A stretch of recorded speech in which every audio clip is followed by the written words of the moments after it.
Bem, vamos orar ao Senhor nesse instante. Oremos. Santo e eterno Deus, eu quero agradecer ao Senhor pela manhã deste dia, pela Tua palavra, Senhor Deus, que diante de nós agora está aberta, e pedir ao Senhor que pela Tua graça, pela Tua bondade, pelos méritos de Teu Filho Jesus Cristo e pela unção do Teu Santo Espírito em nossa vida, o Senhor nos ajude a compreender a Tua palavra. E nos ajude, ó Deus, também a pôr em prática o que vamos aprender aqui. Nosso coração também precisa ser exposto à Tua palavra. Não só a Tua palavra ser exposta ao nosso coração, mas precisamos que o nosso coração seja exposto diante do Senhor. E o Senhor mostre para cada um de nós aquilo que precisa ser mudado, transformado, aquilo que precisa ser abandonado em nossa vida, aquilo que precisa ser abraçado pelo nosso coração. Pedimos isso em nome de Jesus. Amém. A partir do versículo 13, eu vou lendo o texto conforme vou expondo, para você ir acompanhando. Então, agora, a partir do versículo 13, Salomão, ele usa um exemplo. E ele diz assim: também vi este exemplo de sabedoria debaixo do sol. Então ele destaca um exemplo de sabedoria que ele viu. E esse exemplo de sabedoria, só para você ir se situando, aqui Salomão fala de um homem pobre, sábio. Ele era pobre, porém, ele era pobre, mas era um homem sábio. E esse homem pobre, sábio, ele livrou a sua cidade das mãos de um rei poderoso, de um grande rei que invadiu aquela cidade, tomou aquela cidade e a invadiu. E esse homem pobre, mas sábio, com a sua sabedoria, ele livrou aquela cidade. Porém, ninguém naquela cidade levou em consideração o que esse homem pobre e sábio fez. Ninguém se lembrou, ninguém se importou. E Salomão então passa a nos mostrar como é essa vida, né? Como é essa vida, como são as pessoas, como que as pessoas lidam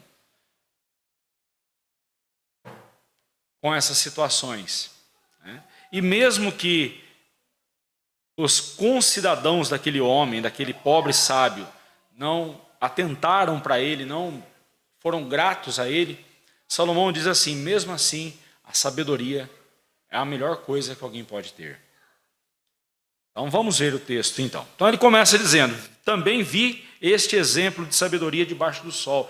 E ele começa a descrever como é esse exemplo. Primeira verdade que ele fala sobre, a primeira característica desse exemplo de sabedoria que ele viu debaixo do sol, é que ele era algo grandioso. Essa sabedoria era grandiosa. Ele diz assim: vi, né, este exemplo de sabedoria debaixo do sol que foi para mim grande, ou literalmente foi impressionante, grandioso. Algumas versões trazem essa expressão, finalzinho do versículo, em vez de grande, ele diz assim, elas dizem assim: é algo impressionante. De fato, é impressionante mesmo.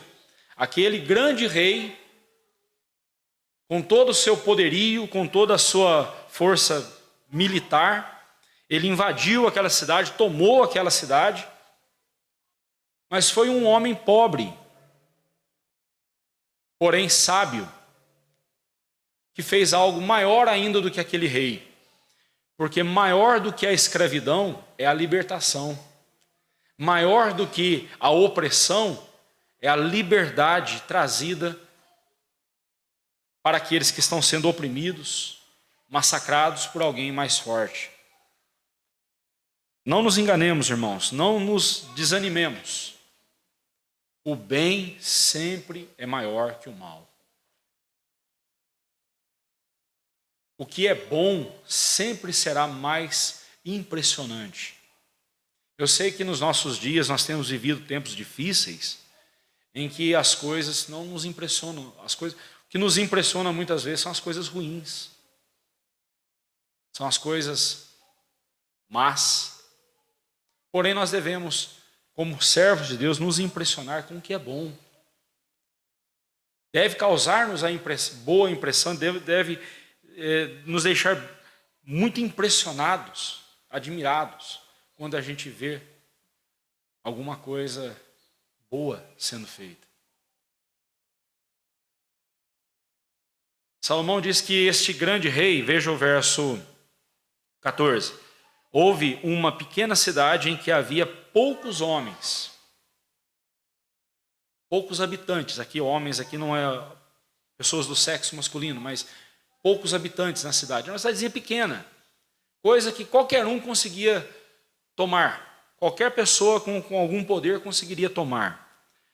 Veio contra ela um grande rei, sitiou-a e levantou contra ela grandes baluartes. Isso é algo impressionante. As muralhas antigamente protegiam as cidades e várias delas só conseguiriam ser tomadas se os inimigos transpusessem os muros. Então o que eles faziam? Eles iam enchendo de entulho e de terra, iam fazendo rampas de acesso até o topo do muro. E esse rei fez isso. Mas era uma cidade pequena, tinha poucos habitantes. Não precisava toda essa exibição de poder, mas esse rei foi e fez questão de mostrar o seu poderio bélico. Ele mandou fazer rampas de acesso e tomou a cidade, sitiou-a, cercou a cidade. Coisa que o ser humano gosta de fazer, né? Causar impressão, mostrar quão poderoso ele era. Mas era fácil fazer isso com uma cidadezinha pequena. Mas o que esse rei não sabia é que existia naquela cidade um homem sábio. E esse homem, com a sua sabedoria, ele livrou aquela cidade. Salomão nos mostra que esse homem sábio era um homem altruísta, contrário de alguém que é egoísta. Quando alguém tem sabedoria e alguém tem conhecimento, vou usar a palavra sabedoria aqui como sinônimo de conhecimento, e conhecimento como sinônimo de sabedoria, alguém que adquiriu muito conhecimento e usa isso de forma egoísta, pensando só em si, só no seu próprio bem, não tem virtude nenhuma nisso. Mas quando alguém adquire conhecimento, adquire sabedoria e emprega essa sabedoria, esse conhecimento para o bem de outros, isso é maravilhoso. Esse rei, ele era poderoso, ele tinha um poderio bélico muito grande, certamente ele havia adquirido muito conhecimento militar, como derrotar inimigos, como guerrear, ele havia adquirido muito conhecimento, mas só que ele usava esse conhecimento para o seu próprio prazer, usava o seu conhecimento para benefício próprio. Diferentemente desse pobre homem, apesar de ser pobre, era sábio. E o que ele fez? Usou a sua sabedoria para o bem dos seus concidadãos, dos seus irmãos de pátria. E assim devemos ser nós. Nós devemos usar a nossa sabedoria, a sabedoria que Deus nos dá em sua palavra, para o bem de outras pessoas. Devemos usar para o nosso bem, claro, não há problema nenhum nisso, mas não devemos ser egoístas. O que nós aprendemos sobre Deus, sobre a sua palavra, nós devemos levar a outras pessoas. Nós devemos comunicar a outras pessoas. Aliás, isso é o significado de evangelização, pregar o evangelho. O Senhor Jesus falou: ide por todo mundo, pregai o evangelho, fazei discípulos de todas as nações, batizando-os em nome do Pai, do Filho e do Espírito Santo, ensinando a guardar tudo que vos tenho ordenado. Se você tem algo a ensinar, é porque alguém tem algo a aprender. E é assim que vem a sabedoria. Quando eu aprendo algo que estão me passando, no caso aqui o evangelho. Quando alguém me passou o evangelho um dia, me pregou o evangelho, pela graça de Deus eu aprendi. Aliás, a palavra aprender significa isso. É prender dentro de você o ensinamento que você recebeu. Eu aprendi a fazer isso, ou seja, você prendeu dentro de você a técnica de como fazer aquela coisa. Isso significa aprender. E uma vez que você aprende, você nunca mais esquece e sempre põe em prática. Tem que ser assim. Mas ressalto, sabedoria que se usa em benefício próprio, de forma egoísta, não glorifica a Deus. Pode até ser uma grande sabedoria, algo impressionante. Mas se você não estiver usando em benefício de outros, para a glória de Deus, sua sabedoria não tem valor nenhum. Este homem, pobre, porém sábio, diz o verso 15, encontrou-se nela um homem pobre, porém sábio, que a livrou pela sua sabedoria. Contudo, ninguém se lembrou mais daquele pobre. Então agora nós vemos uma outra característica da sabedoria deste homem. Ela foi ignorada. Ela foi ignorada. Contudo, ninguém se lembrou mais daquele pobre. É interessante que Salomão faz questão de dizer que este homem era sábio, mas pobre. Ou era pobre, porém sábio. E nós ficamos perguntando, né? Por que será que as pessoas não se lembraram da sabedoria, ou não se lembraram mais daquele homem? Literalmente, não se lembraram do que ele fez. Ignoraram, esqueceram. Por quê? O pregador, Salomão, ele já nos mostrou lá no capítulo 8, versículo 10, se você quiser voltar comigo lá, nós já vimos o capítulo 8, versículo 10, Salomão diz assim: assim também vi os perversos receberem sepultura e entrarem no repouso, ao passo que os que frequentam o lugar santo foram esquecidos na cidade onde fizeram o bem. Também isso é vaidade. Então nós já vimos algo semelhante a este exemplo que Salomão está dizendo aqui. Nós já vimos no capítulo 8, versículo 10. E ele já mostrou para nós que é muito comum isso acontecer. Alguém fazer o bem e não ser lembrado. Alguém fazer o bem a outra pessoa e receber em troca ingratidão. Isso é muito comum. Talvez você esteja puxando na sua memória aí uma situação em que você fez o bem a alguém e essa pessoa foi ingrata a você. Doeu, né? Mas e quando foi você que esqueceu o bem que lhe fizeram? E quando você foi a pessoa ingrata que se esqueceu do bem que você recebeu de alguém? Vale dizer aquele ditado popular: quem apanha nunca esquece, mas quem bate esquece. Quem bate esquece, e quem apanha não esquece. É mais ou menos isso aí, você entendeu?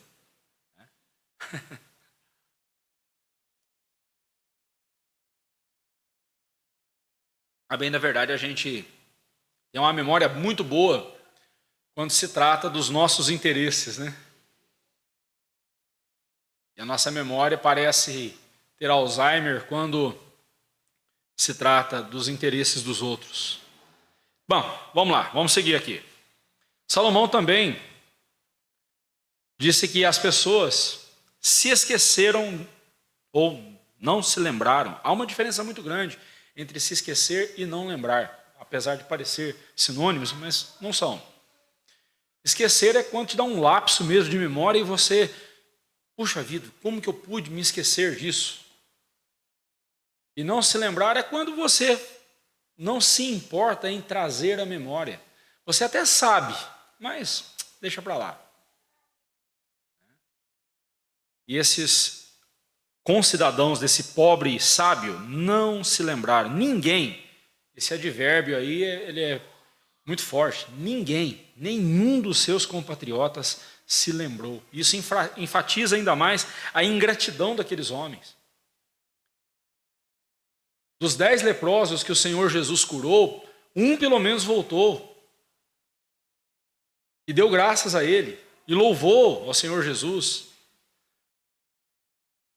Mas aqui nesse texto, ninguém, horrível, né? Você fazer algo tão bom e ninguém se lembrar do que você fez. Né? Salomão também nos diz que ninguém se lembrou. Parece um exagero, mas não é. Isso porque a ingratidão é algo presente em todos os corações. Todos os corações, todos nós aqui já cometemos esse pecado e poderemos, infelizmente, voltar a cometê-lo. Talvez num grau maior ou menor, alguns são mais ingratos do que outros, alguns são menos ingratos do que outros, mas todos nós temos algum nível de ingratidão em nosso coração. E bem fazemos nós quando olhamos para o nosso coração e tivermos aquela sensação dentro de nós dizendo assim: eu não fui agradecido o suficiente. Mesmo que eu lembre de agradecer alguém, mesmo que eu demonstre gratidão, é sempre bom lembrar que gratidão nunca será demais. É sempre bom a gente lembrar que eu poderia ser mais agradecido ainda, eu poderia demonstrar mais gratidão ainda pelo bem que aquela pessoa me fez. Gratidão nunca é demais. Não é à toa que a Bíblia nos mostra que as nossas orações devem vir acompanhadas de ações de graças. Não é ação de graça, algo no singular, não, são ações de graças. Ou seja, repetidamente devemos demonstrar nossa gratidão, tanto a Deus quanto às pessoas. Porque nós não somos uma ilha, nós não vivemos nesse mundo sozinhos, isolados, independentes. Meus irmãos, independência é uma das maiores mentiras que Satanás conseguiu colocar no coração dos homens. Eu não preciso de ninguém, eu vivo por conta própria, eu não dependo de ninguém. Irmãos, nós não somos independentes. Até mesmo antes da queda, antes do homem pecar contra Deus lá no Éden, o homem era dependente de Deus. E Deus nos criou para sermos dependentes dele. Deus nos fez família, Deus nos fez igreja para que nós dependamos uns dos outros. Tanto que as figuras que a Bíblia usa sobre a vida em comunidade, a vida na igreja, mostram isso. Várias figuras, como por exemplo o corpo. Nós somos um só corpo. Por acaso, apenas uma parte do seu corpo veio aqui hoje? Sua cabeça veio sozinha? Seus braços vieram sozinhos? Não, o seu corpo todo veio. E todo o seu corpo trabalhou para isso. Até mesmo as suas mãos não andam, mas elas dependem dos seus pés que andam para isso. Né? Todas as partes do nosso corpo, elas trabalham em conjunto. Da mesma forma a igreja de Cristo, nós somos o corpo de Cristo. E nós devemos ter essa mutualidade, devemos estar juntos uns dos outros, e um dependendo do outro, e um ajudando o outro. É assim que tem que ser a nossa vida. E devemos ter gratidão a Deus e aos nossos irmãos por tudo o que Deus tem nos permitido viver como corpo, como comunidade. Nós dependemos até dos ímpios. Você vai a um hospital, vai ser atendido, possivelmente, vai ter ali, a maioria dos funcionários não são crentes em Cristo Jesus, não são convertidos, não são salvos. Possivelmente o profissional que vai te atender pode até ser um ateu. Pode até professar uma religião que vai totalmente contrária às Escrituras. Mas você depende daquela pessoa para te atender. E isso deve trazer em nosso coração essa gratidão. Porque Deus, em sua providência, usa as pessoas, usa os seus meios para o nosso bem. Gratidão. Mas esses homens aqui foram ingratos. A sabedoria deste pobre sábio foi ignorada, foi desprezada.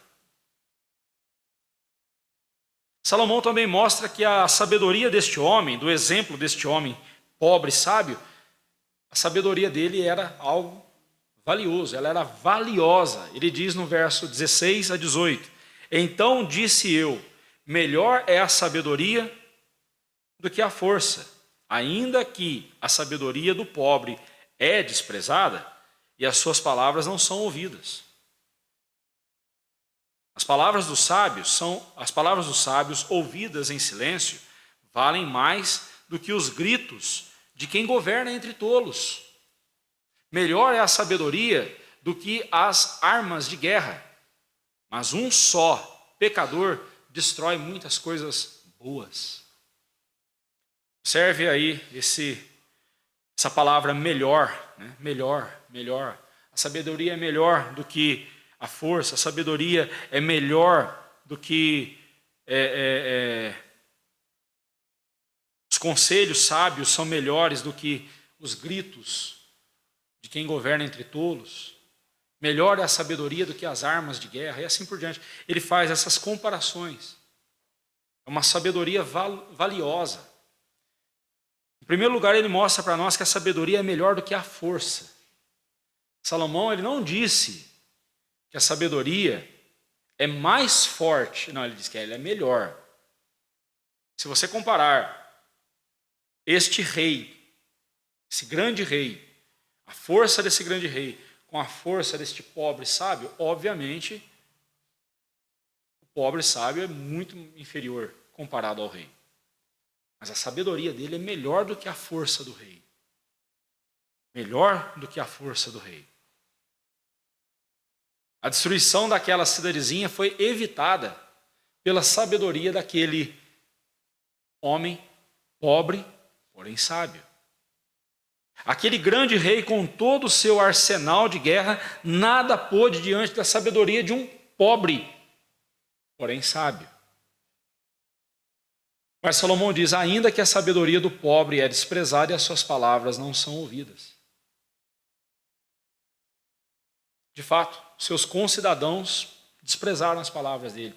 E aqui fica para nós mais uma advertência. Nós somos muitas vezes levados a fazermos as coisas na expectativa de que as pessoas reconheçam o nosso trabalho, na expectativa de que as pessoas nos aplaudam, na expectativa de que as pessoas sejam agradecidas. E quando isso não acontece, a gente fica triste. Quando isso não acontece, a gente começa até mesmo a murmurar e a reclamar, dizendo, puxa vida, tanto que eu faço, tanto que eu... e ninguém dá valor, tanto que eu me dedico e ninguém dá valor.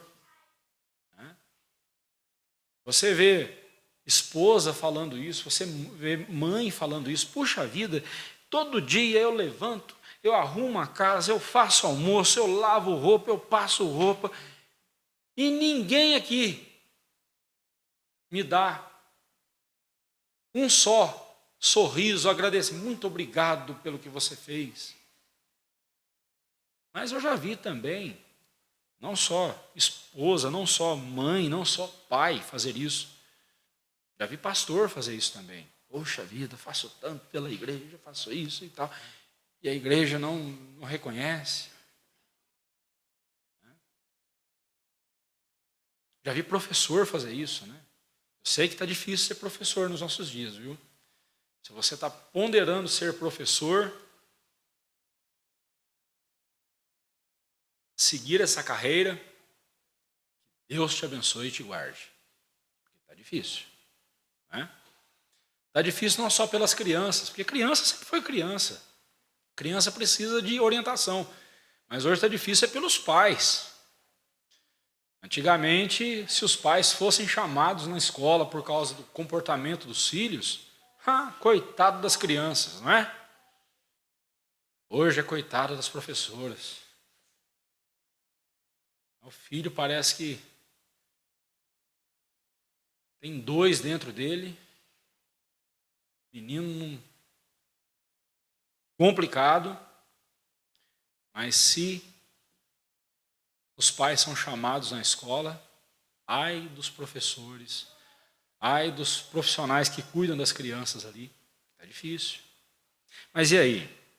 Mas já vi professor se queixando de não ser lembrado, de não ser reconhecido. Difícil mesmo. Mas nós precisamos aprender a fazer as coisas sem alimentarmos expectativas a respeito das pessoas. Mas nós devemos fazer aquilo que 1 Coríntios 13 fala sobre o amor. O amor tudo espera, ou seja, tudo crê, a palavra de Deus diz. Ou seja, eu creio no que Deus fará no coração dessas pessoas. Toda vez que eu, como pastor, subir ao púlpito e pregar, eu tenho que me lembrar disso. Eu creio não na minha habilidade de ensinar, na minha habilidade de pregar. Eu creio na palavra de Deus, no poder da palavra de Deus, que atingirá o coração daqueles a quem Deus quiser. Eu creio no poder da palavra de Deus, alcançando o coração de cada um do jeito que Deus quiser fazer. E eu espero isso acontecer.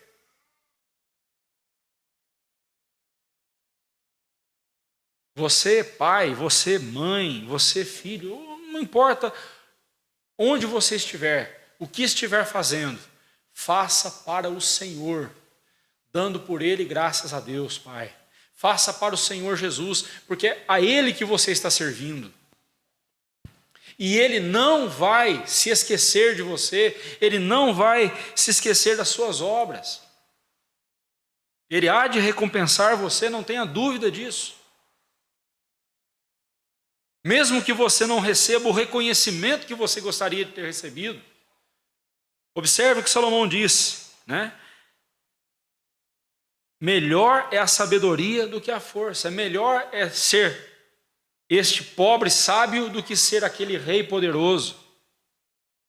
Aquele rei forte, aquele rei que, onde chegou com seu exército, causou uma impressão terrível.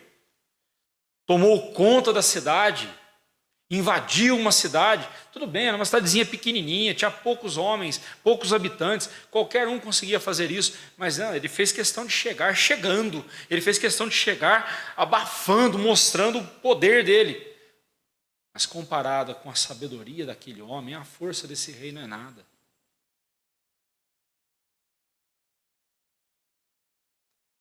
A nova versão transformadora traduz esse verso 16 assim: embora a sabedoria seja melhor que a força, o sábio é desprezado quando é pobre. Suas palavras logo são esquecidas. Nós vimos lá no versículo 11 que as pessoas têm expectativas, elas desejam alguma previsibilidade nessa vida. Tudo que elas fazem, elas estão tentando ter alguma previsibilidade sobre o futuro, saber o que está acontecendo, o que vai acontecer, se vai dar certo ou não, né? Então, a gente fica olhando, né, as circunstâncias. Agora, espera-se que um homem sábio não seja pobre. Espera-se que um homem que tem sabedoria seja um homem rico. Não é mesmo? Mas a Bíblia diz que esse homem era pobre. Mesmo sendo sábio, ele era pobre. Embora aqui eu inverti, né? Porque a Bíblia diz, ele era pobre, porém sábio. A Bíblia não diz, ele era sábio, mas apesar de ser pobre. Aí você está dando ênfase na pobreza e não na sabedoria. Mas a Bíblia aqui dá ênfase na sabedoria, não na pobreza dele. Sabe por quê? Porque para Deus isso não importa. O que importa é a sabedoria. O Senhor Jesus disse lá em Lucas 12, verso 15: tende cuidado e guardai-vos de toda e qualquer avareza, porque a vida de um homem não consiste na abundância dos bens que ele possui. Não é a quantidade de coisas, de bens que nós temos sobre a nossa posse que vai medir quem nós somos. Este rei, ele tinha um poderoso exército, ele tinha muita força, ele tinha tudo a seu dispor, tinha grande conhecimento militar, sabia como tomar uma cidade, fosse ela grande ou pequena, ele sabia como chegar e causar uma impressão de terror sobre as pessoas a quem ele estava, com quem ele estava guerreando. Mas isso não tem valor nenhum. Não é.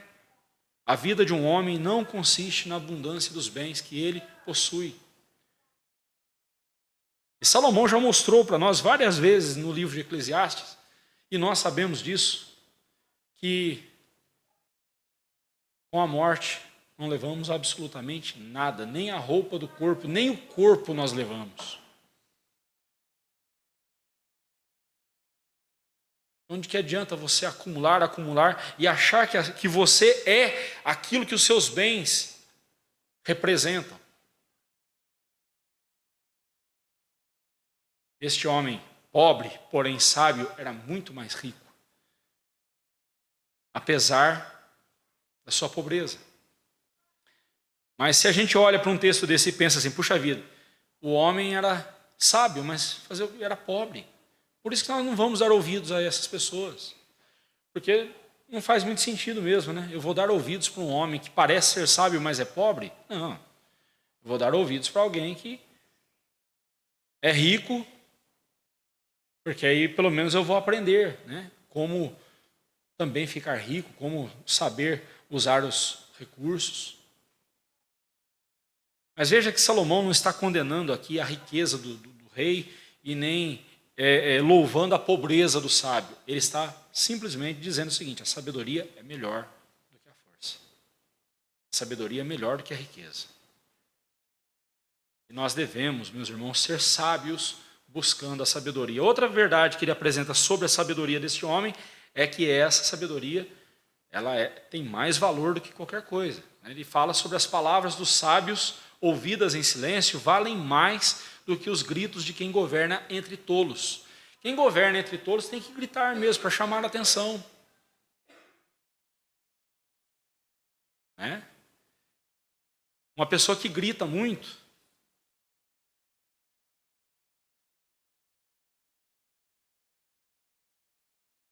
está revelando não só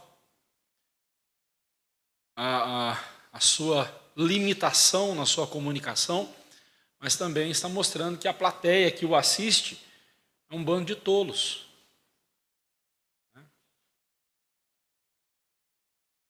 O que me vem à mente aqui novamente é a sala de aula. Aquela professora que está gritando o tempo todo com as crianças, para fazer as crianças prestarem atenção, está mostrando o quê? Ali tem um bando de tolos. Tolo, literalmente, um insensato, alguém que não tem juízo, alguém que despreza o que é melhor. Por isso Salomão disse, é melhor, as palavras dos sábios ouvidas em silêncio valem muito mais do que os gritos de quem governa. Você pode ser alguém de autoridade, governando, você pode ter autoridade, poder nas suas mãos, mas se você tem que gritar para isso, não tem vantagem nenhuma. Agora, muito melhor é quando alguém tem um coração ensinável e ouve em silêncio o que um sábio tem a dizer. Muito melhor. É muito melhor. A única voz neste universo que, quando fala, cala todas as outras vozes, é aquela descrita no Salmo 29, do versículo 3 ao versículo 11. Vamos comigo lá? Salmo 29, 3 a 11. Vamos juntos? Salmo 29, 3 a 11. Essa é a única voz que fala mais alto do que qualquer outra voz e faz todas as outras vozes se calarem. Vamos juntos? Ouve-se a voz do Senhor sobre as águas, troveja o Deus da glória. O Senhor está sobre as muitas águas. A voz do Senhor é poderosa, a voz do Senhor é cheia de majestade. A voz do Senhor quebra os cedros. Sim, o Senhor despedaça os cedros do Líbano. Ele os faz saltar como um bezerro, o Líbano e o Sirion como bois selvagens. A voz do Senhor despede chamas de fogo. A voz do Senhor faz tremer o deserto. O Senhor faz tremer o deserto de Cádiz. A voz do Senhor faz dar cria às corças e desnuda os bosques, e no seu templo tudo diz glória. O Senhor preside aos dilúvios, como rei, o Senhor presidirá para sempre. O Senhor dá força ao seu povo, o Senhor abençoa com paz o seu povo. Essa é a única voz que cala todas as outras vozes. E o salmista aqui, ele descreve Deus na tempestade. Na tormenta, na tempestade, Deus caminha sobre ela. Quando seu filho pequeno ficar com medo dos trovões, dos relâmpagos, lembre ele de que os trovões nada mais são do que um sussurro de Deus. E Deus fala mais alto do que os trovões. Mas não é impressionante como a voz de Deus se faz ouvir? Mas e no seu coração? Você tem ouvido a voz de Deus? Você tem dado ouvidos à palavra de Deus? O Senhor Jesus disse que aqueles que o amam ouvem a sua palavra. Ouvem a sua voz na sua palavra. O crente verdadeiro não é aquele que anda vendo coisas impressionantes, milagres acontecendo. Não. Porque o milagre não depende do crente. O milagre para acontecer não depende do crente, não depende da fé de ninguém. Depende só de Deus querer fazer. Mas o crente é aquele que anda pela fé, aquele que mesmo não vendo, ele sabe que Deus está ali agindo. Aquele que mesmo não vendo o que ele espera naquele momento, ele sabe que vai acontecer porque Deus prometeu e ele confia na palavra de Deus. Por isso o Senhor Jesus disse que as verdadeiras ovelhas dele ouvem a voz dele. Ele não falou as verdadeiras ovelhas veem os meus milagres. Os milagres dele foram vistos por tantas pessoas ali e muitos não creram. Teve gente que até disse que os milagres que ele fazia era pelo poder de Beelzebul, pelo poder de Satanás. Então, muito mais do que ver, é ouvir. Muito mais do que ver para crer, é crer para ver. A voz do Senhor, você tem ouvido a voz de Deus no seu coração? De que me adianta saber que a voz do Senhor faz tudo isso, mas eu não tenho ouvido, eu não tenho dado atenção à palavra de Deus, eu não tenho dado ouvidos à voz de Deus através da sua palavra, me dizendo o que eu devo fazer e o que eu não devo fazer, como eu devo viver e como eu não devo viver. De que adianta ignorar a voz do Senhor? Mas Salomão, voltando aqui para o exemplo que ele está usando, ele deixa bem claro para nós que é melhor você ouvir em silêncio a sabedoria da palavra de Deus do que você governar aos gritos um bando de tolos. Se você se senta para ouvir um sábio, a autoridade não é sua, a autoridade é do sábio. Mas se você tem autoridade e vai governar tolos aos gritos, mesmo que você tenha autoridade, mas você não tem a atenção deles, não tem valor nenhum. E no quesito, irmãos, no quesito sabedoria, todos nós devemos nos assentar aos pés de Cristo e ouvir o que o nosso Senhor Jesus tem a dizer. Melhor é ouvir a sabedoria de um sábio, as palavras sábias de um sábio, do que ser uma autoridade gritando entre todos. Prosseguindo, Salomão, no verso 18, ele fala que a sabedoria é melhor do que o poder. Muito parecido com o que ele já disse, agora ele repete. Melhor é a sabedoria do que as armas de guerra. Mas um só pecador destrói todas as coisas. No caso ali, um só sábio livrou toda aquela cidade. Mas aqui ele contrasta. Um só pecador estraga muitas coisas boas. Ele vai seguir esse exemplo, essa mesma figura, no capítulo 10, versículo 1. Semana que vem a gente vai ver esse texto. Uma pequena mosca caindo num vaso de perfume, num vidro de perfume, ela bota a perder todo o perfume. Estraga tudo, uma pequena mosquinha. Da mesma forma, um só pecador destrói todas as obras, ou muitas obras boas. Um só pecador. Uma só pessoa que vive em função de si mesma, para agradar a si mesma, essa pessoa estraga muitas coisas boas. Quando Salomão diz que a sabedoria é melhor do que as armas de guerra, ele não está dizendo que, olha, não faça uso de armas, não perca tempo com isso, não. Obviamente, eu não devo confiar nessas coisas, a minha confiança tem que estar no Senhor. O salmista mesmo disse, uns confiam em carros, outros em cavalos, nós, porém, nos gloriaremos no Senhor, nosso Deus. Dia desses eu vi um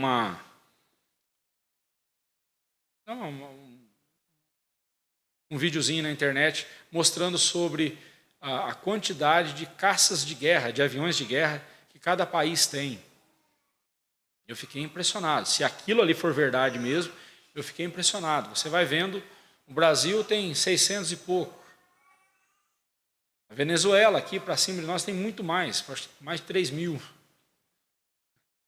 Mas aí vai subindo. Aí vem a Rússia, mas aí vem os Estados Unidos. Só os Estados Unidos têm mais de 14 mil caças de guerra. Não sei se isso é verdade. Mas eu creio que sim. Uau! Ninguém deve querer brigar contra os Estados Unidos, porque eles são muito poderosos. Mas a palavra de Deus nos diz, melhor, uns confiam em carros, outros em cavalos. Nos nossos dias seria, uns confiam em caças de guerra, outros confiam em tanques de guerra. Nós, porém, nos gloriaremos no Senhor nosso Deus. Nossa confiança está no Senhor. Seja qual for a força que nós tivermos, as armas que nós tivermos, a nossa confiança tem que estar no Senhor. Talvez as suas armas não sejam literalmente armas de fogo. Talvez as suas armas sejam outras coisas, suas habilidades. Também não confie nelas. Confie no Senhor. Porque um só pecador consegue destruir muitas coisas boas. Um só pecador governando uma nação, ele pode usar todo o poderio bélico daquela nação para fazer besteira. E alguns sem poderio bélico continuam falando besteira, né? Infelizmente. E fazendo mal para nós. Mas às vezes, um marido que não é sábio, ele destrói toda a família dele. Provérbios vai dizer que a mulher sábia edifica a sua casa. Porque a mulher nécia, a mulher louca, a mulher que não tem a sabedoria da palavra de Deus, ela destrói a sua casa.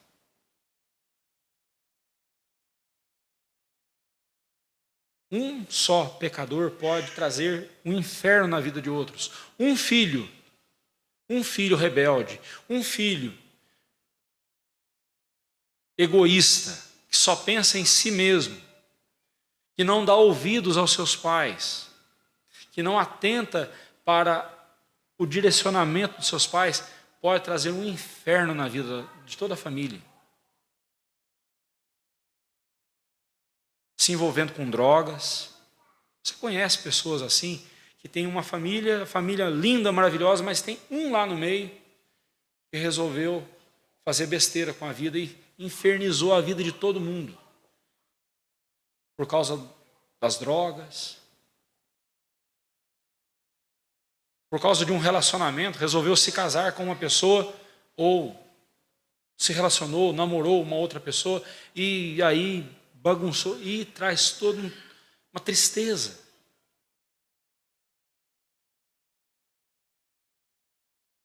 Não estou dizendo que não haja solução para isso, claro que há. Porém, meus irmãos, um só pecador pode trazer muito tormento. Na igreja, quando um só membro da igreja resolve viver do seu próprio jeito, não se importando com a palavra de Deus,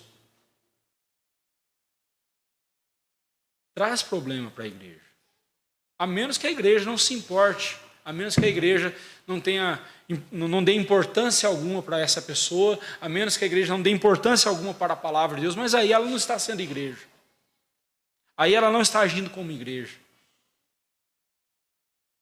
Toda vez que o conselho da igreja tem que se reunir para disciplinar um irmão faltoso, uma irmã faltosa, a igreja inteira sofre.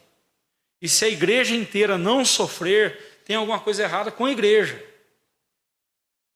Mas um só traz esse transtorno.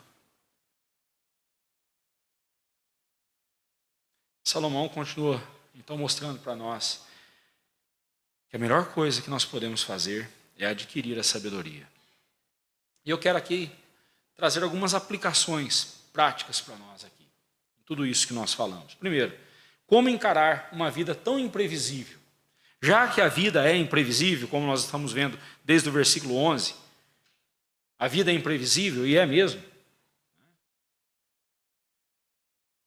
O dia está nublado, de repente abre um sol lindo e maravilhoso. Ontem nós vimos isso.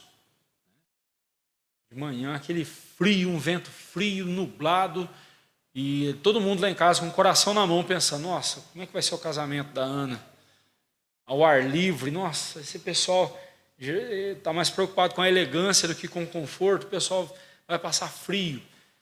E aí, daqui a pouco, o sol começou a abrir e fez um dia lindo.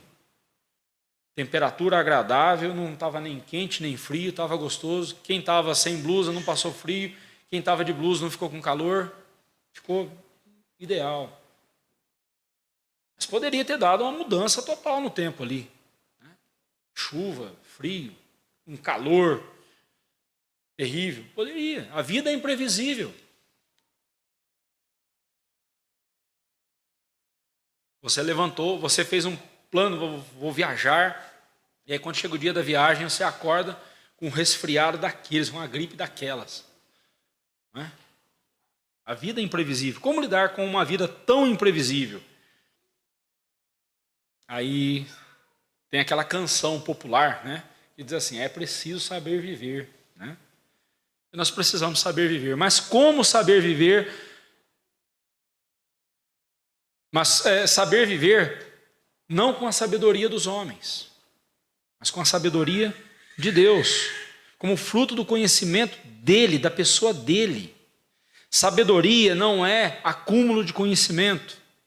Sabedoria é você adquirir o conhecimento de Deus na sua vida, e esse conhecimento de Deus na sua vida fazer você uma pessoa humilde, fazer de você uma pessoa grata, fazer de você uma pessoa quebrantada diante de Deus. Sabedoria é isso, fazer você uma pessoa dependente de Deus, uma pessoa que reverencia a Deus e que o adora com o coração e com as suas atitudes, com suas palavras, com seus pensamentos. A sabedoria dos homens não honra a Deus. A sabedoria dos homens apenas faz com que um pense ser mais do que o outro. A sabedoria de Deus em nosso coração nos mostra quem nós somos diante de Deus e como nós dependemos dele.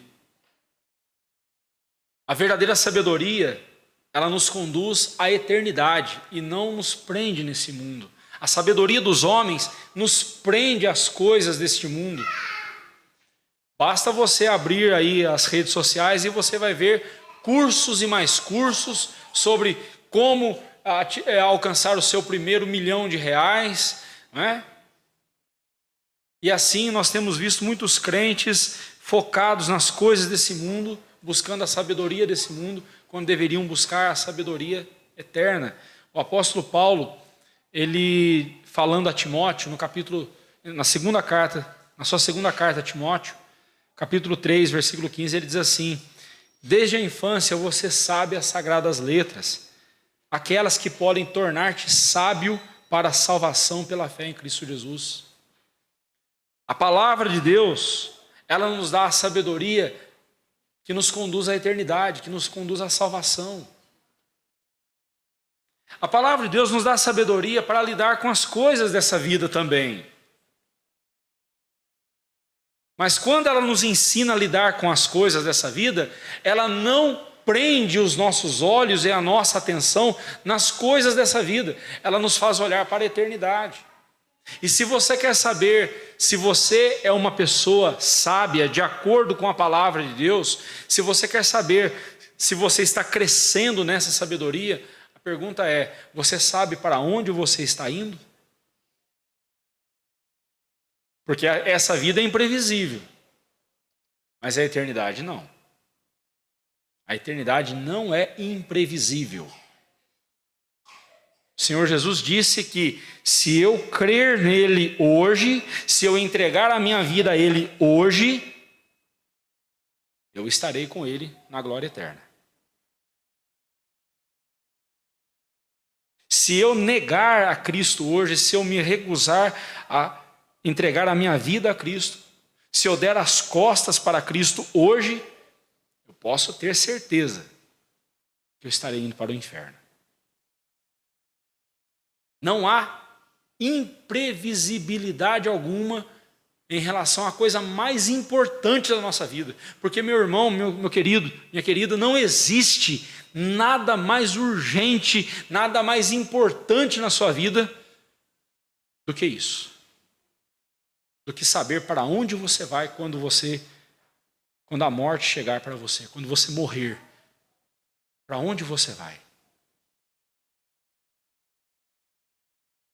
Se tem uma coisa que a Bíblia não deixa para nós dúvida, é isso. Não há imprevisibilidade nenhuma nisso. Creu no Senhor Jesus, está salvo.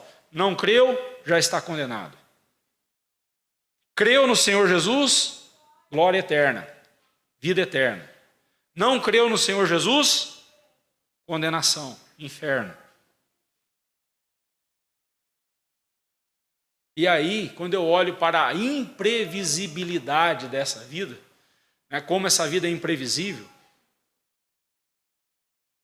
de repente eu estou bem, de repente fico doente, de repente eu recebo uma notícia maravilhosa, de repente eu recebo uma notícia desastrosa. A vida é imprevisível, mas a eternidade não. Eu sei para onde eu estou indo. Um dia eu entreguei a minha vida a Cristo Jesus. Um dia eu o reconheci como meu Salvador. Entreguei minha vida a Ele. E todos os dias da minha vida eu tenho depositado a minha vida nas mãos dEle. Todos os dias. Todos os dias eu examino o meu coração para ver se eu estou realmente confiando em Jesus ou se eu estou confiando em mim. Se eu estiver confiando em mim, estou pecando. Se eu confiar em Deus, estiver confiando em Jesus, obedecendo a Ele, amando a Ele, então eu posso descansar. Descansar meu coração. Volte os seus olhos novamente para a ilustração aqui do pobre sábio. Você quer saber como viver? Então, vamos lá. Primeiramente, seja grato a Deus por tudo o que Ele tem feito, por todo o cuidado dEle para com a sua vida. Seja grato a Deus. Não faça como os habitantes daquela cidade que foram ingratos para com o benefício que aquele sábio lhes fez. Não seja ingrato. Seja agradecido a Deus por tudo que Ele tem feito na sua vida. E ainda que lhe falte o pão, ainda que lhe falte os recursos para uma vida confortável, não é disso que depende a sua vida. A sua vida depende de Deus. Seja grato. Senhor, eu queria tanto ter isso, ou ter aquilo, ou desfrutar daquilo outro, mas eu não tenho. Não tem problema, Senhor. O Senhor é o meu pastor, nada me faltará. Geralmente a gente lê o Salmo 23 e põe a ênfase no nada me faltará, né? O Senhor é o meu pastor, nada me faltará. É justamente o contrário. O Senhor é o meu pastor, nada me faltará. É bem assim. Ou como alguém disse, né?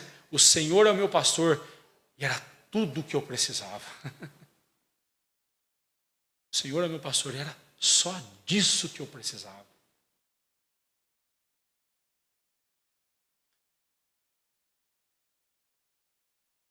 Viver com sabedoria também implica em ser contente em Deus. Agora há pouco, na escola dominical, o presbítero Edson deu uma excelente aula falando sobre a alegria do crente. E a característica do crente alegre, aquele que é alegre de fato em Cristo Jesus, ele é cheio de contentamento. Ele é contente com o que ele tem. Mesmo quando não alcançamos o que desejamos, ou não temos as informações sobre o nosso futuro, as quais gostaríamos de saber, mas nós estamos contentes. Estou contente com o que Deus tem feito na minha vida e louvo ao Senhor. Agora veja bem, ou passamos a nossa vida resmungando e reclamando das coisas que não temos, e isso só vai piorar a nossa situação, porque vai deixar o nosso coração ainda mais amargo, azedo, e a vida ainda mais difícil, ou então passamos a nossa vida louvando a Deus e aceitando a sua vontade para nós. Vivendo com contentamento, com alegria. Uma vida sábia também nos faz ser dependentes de Deus. Uma boa maneira de demonstrar dependência de Deus é através da oração. Quando eu oro, eu estou buscando o meu socorro em Deus. Quando eu oro, eu deposito nas mãos de Deus as expectativas do meu coração. E eu entendo que não depende de mim, mas depende de Deus. Depender de Deus é uma bênção. Porque eu sei que tudo que eu receber será bom. 1 João 5,14, a palavra de Deus nos diz que se nós orarmos de acordo com a vontade dEle, Ele nos dará. Então, para a gente orar de acordo com a vontade de Deus, a gente precisa de quê? De sabedoria. E Tiago vai dizer, se você é falto de sabedoria, está faltando sabedoria para você, peça a Deus. Ele dá liberalmente, abundantemente. O primeiro pedido que a gente tem que fazer para Deus todos os dias, nas nossas orações é, Senhor, me dê sabedoria para orar de acordo com a Tua vontade, para eu saber qual é a Tua vontade e orar de acordo com a Tua vontade, não para que eu receba o que eu quero, mas para que o Senhor seja engrandecido em todas as coisas que o Senhor fizer em minha vida. Então essa é a fórmula. Se eu orar de acordo com a vontade de Deus, tudo que eu pedir para Ele, Ele vai me dar? É isso que Ele falou. Mas veja bem, o objetivo não é ganhar de Deus. O objetivo é engrandecer a Deus quando Ele me der algo que for de acordo com a vontade dEle e aquilo glorificar o nome dEle. O objetivo é glorificar a Deus. O objetivo da nossa vida é esse. Outra maneira sábia de você viver é sendo generoso para com os necessitados. Geralmente, em tempos de crise, em tempos de escassez, a tendência nossa é guardar cada vez mais, é acumular, para a gente também não ser um miserável passando necessidade, não é assim? Mas a Bíblia mostra justamente o contrário. Nós temos que aprender a lançar o nosso pão sobre as águas. E um pão que você lança sobre as águas, ele vai embora, não volta mais. Lança o seu pão sobre as águas, e no devido tempo ele voltará a você. Nós já vimos isso em Eclesiastes. Lança o teu pão sobre as águas. Lá em cima, né, pensando num rio, lá em cima, se alguém estiver fazendo o mesmo, você vai colher aqui embaixo. E se você lançar o seu pão sobre a água, hoje alguém lá embaixo vai colher também. E assim é a vida. Porque nós não somos donos de nada. Nós devemos compartilhar, repartir com quem necessita de fato. Tem muita gente folgada aí pedindo ajuda e não é essa ajuda que você deve dar, não. Você tem que ser sábio até com quem você vai prestar seu socorro. Seja sábio, mas seja generoso. Outra maneira de você demonstrar sabedoria no seu viver é sendo fiel a Deus em todo o tempo. Seja fiel a Deus em todo o tempo. Nem sempre os ligeiros, como nós vimos no versículo 11, nem sempre os ligeiros vencem as corridas, nem sempre os valentes vencem as batalhas, nem sempre os sábios têm pão com fartura. Esse sábio aqui da história mesmo era pobre.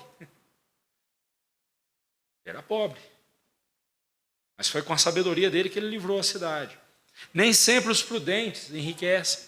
Conheço muita gente que é prudente, que é comedido ali, mas não ficou rica. Nem sempre. Nem sempre os inteligentes são favorecidos, especialmente no Brasil de cotas, né? Você vê muita gente inteligente sendo deixada de lado porque a cota tal, a cota X, a cota Y exige que a pessoa seja admitida e o outro ali que tinha competência não foi. Dá medo de pensar nos profissionais que cuidarão de nós. Mas Deus está cuidando, vamos em frente.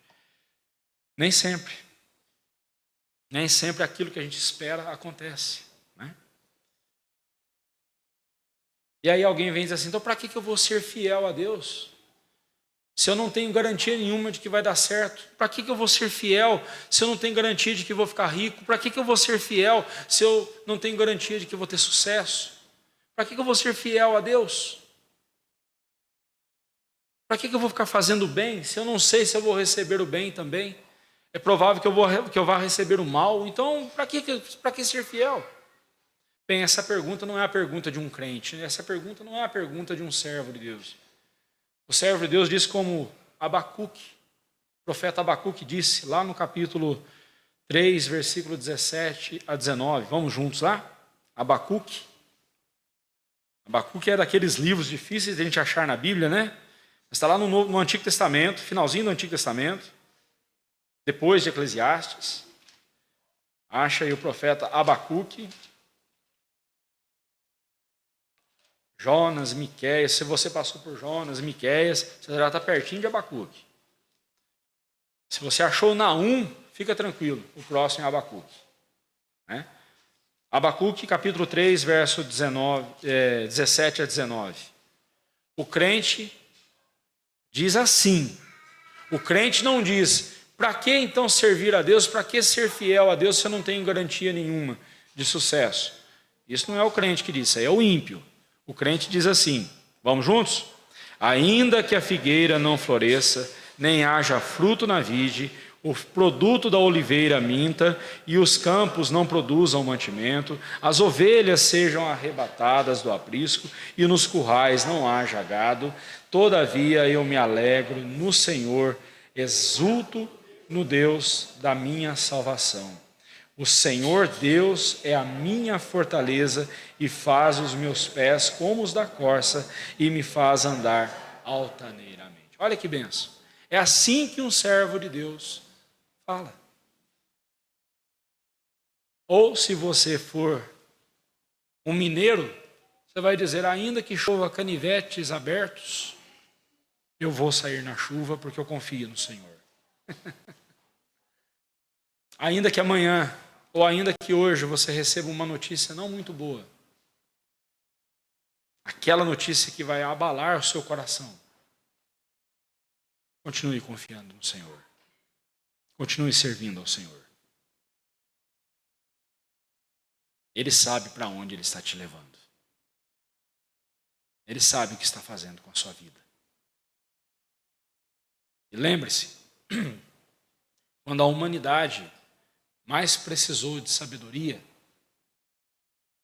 Deus deu a sabedoria dele encarnada na pessoa de Jesus. O Senhor Jesus Cristo, o Filho de Deus, se encarnou, se tornou um homem. E aquele pobre homem, aquele nazareno, que não tinha onde reclinar a sua cabeça, aquele nazareno que precisou de um salão emprestado, porque ele não tinha um imóvel próprio para celebrar a última Páscoa com seus discípulos. Aquele nazareno que não tinha sequer um túmulo, foi preciso emprestarem o túmulo de outra pessoa, José de Arimateia, para ele. Aquele pobre nazareno foi o homem mais sábio que pisou na face da terra. E não há outra sabedoria maior do que a dele. Nem mesmo o grande rei Salomão, em toda a sua glória, sequer teve a sabedoria que o Senhor Jesus teve. Salomão falou da sabedoria. Jesus é a sabedoria. Nele residem todos os tesouros da sabedoria e do conhecimento. Se você quer ser sábio, siga Jesus. Entregue a sua vida a Jesus. Ande com Ele. Ele sabe o que fazer com a sua vida. Assim te abençoe e guarde o seu coração. Nos coloquemos em pé e encerremos.